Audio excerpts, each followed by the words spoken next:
Hey guys, so this week I wanted to film a little watercolor speed paint of my favorite Glossier products. Um, I've been using the brand Glossier for a couple years now, probably since they came out. And I just really love the branding and the minimalistic packaging, and all their products are really geared towards dry skin. So that's what drew me to them mostly. So I started out sketching directly on my watercolor paper. Here I'm showing you on my Cricut Bright Pad. I traced over the Glossier Bomb.com sketch because I thought it came out pretty well. So I did two Bomb.coms, coconut and cherry. I also painted the Super Bounce serum, the lip gloss, the cloud paint, and the concealer, I think. I have almost all their products. Yeah, it was really fun. Like I said in my previous video, I want to practice watercolor more, and I think doing cute, small watercolors of things that I love, and I know what they look like because I use them every morning and night. Yeah, I think I learned a lot from this. I still need to work on letting layers dry, and I think even mixing colors for me can be a bit tough, as you can see me struggling a bit there with the pink. But also, same issue, this paper started buckling and tearing up, and it was like balling up. There were little pieces of paper on the end of the brush. So it's definitely an issue that I can't resolve. It's just cheap paper. So I think once I get through this pad of paper, then I will probably move on and try the B watercolor paper. I think Mirabila here on YouTube recommended that one. Yeah, try that. I don't want to shell out for arches because I don't trust myself. I don't know, maybe it's a silly thought that many artists have, but my art's not good enough for the expensive paper, the expensive Dan Smith watercolors. But maybe one day.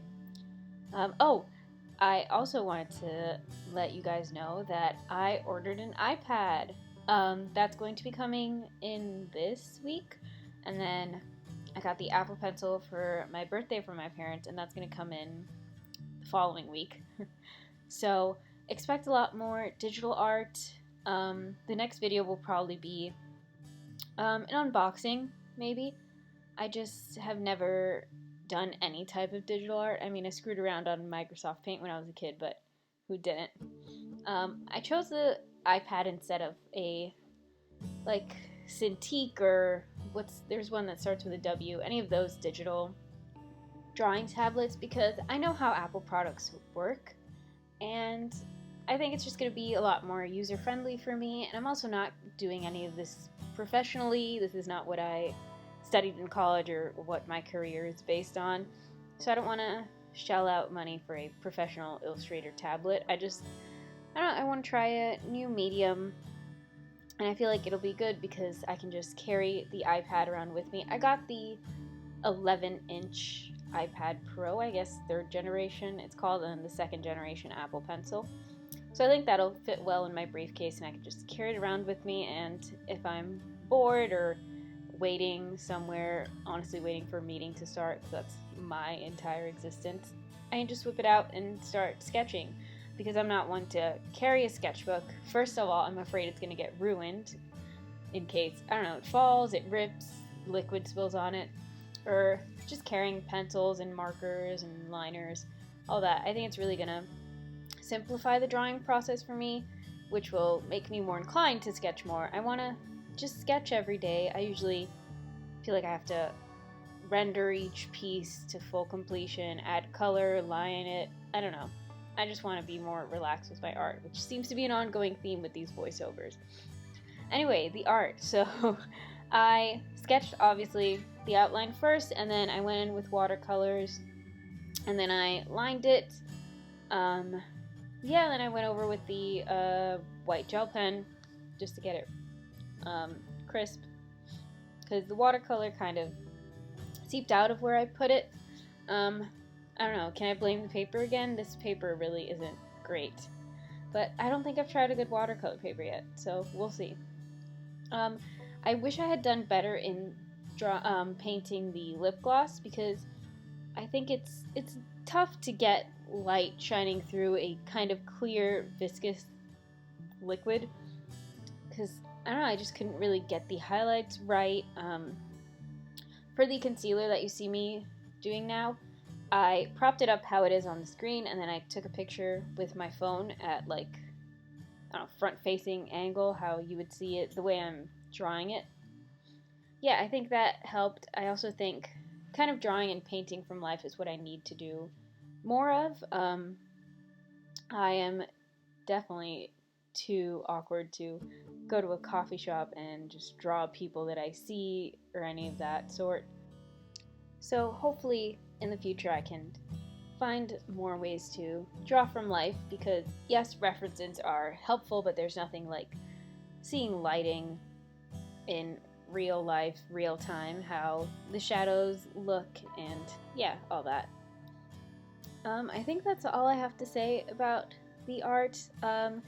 What I definitely struggled with, besides the watercolor, which I always struggle with, is I think the font.